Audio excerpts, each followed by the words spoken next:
Hi అండి. ఈరోజు special recipe అండి. మీ ముందుకు వచ్చేసాను. ఆ రెసిపీ ఏంటో చూద్దాం.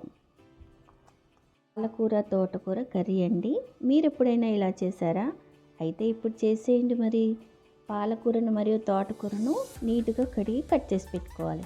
ముందుగా బాండీలోకి ఆయిల్ని తీసుకొని అందులో ఆనియన్స్ వేసుకోవాలి. ఇక్కడ 4-5 రెబ్బలు ఎల్లిపాయలు వేసుకోవాలి.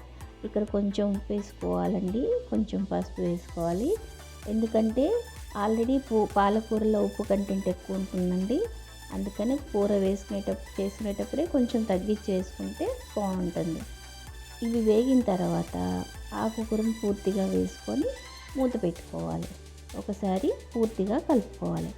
10 నిమిషాల తర్వాత మళ్ళీ ఒకసారి కూరను కలుపుకోవాలండి.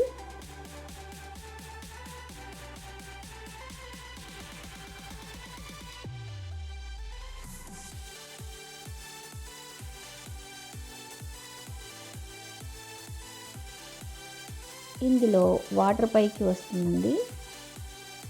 తర్వాత కారం వేసుకోవాలి. అంటే ఈ వాటర్ ఉన్నప్పుడే కొంచెం కారం వేసుకుంటే స్లోగా మగ్గిపోతుంది. ఆకుకి ఉప్పు కారం మంచిగా పడుతుంది అన్నమాట. ఆ తర్వాత సాల్ట్ వేసేటప్పుడు కొంచెం చూసుకోవాలని చెప్పాను కదా.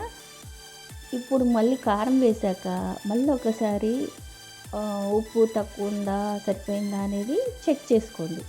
ఇలా 10 నిమిషాలు లేదా 15 నిమిషాలు కూరని మీడియం ఫ్లేమ్లోనే మగ్గనివ్వాలండి.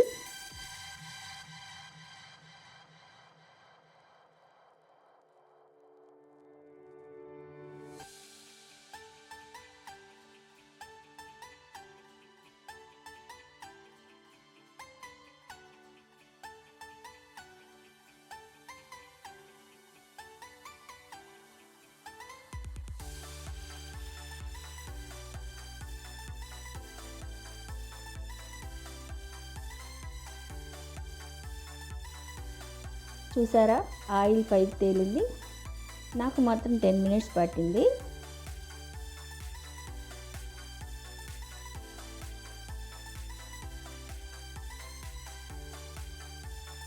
మీరు కూడా ట్రై చేయండి, చాలా బాగుంటుంది. టేస్ట్ చాలా బాగుంటుంది.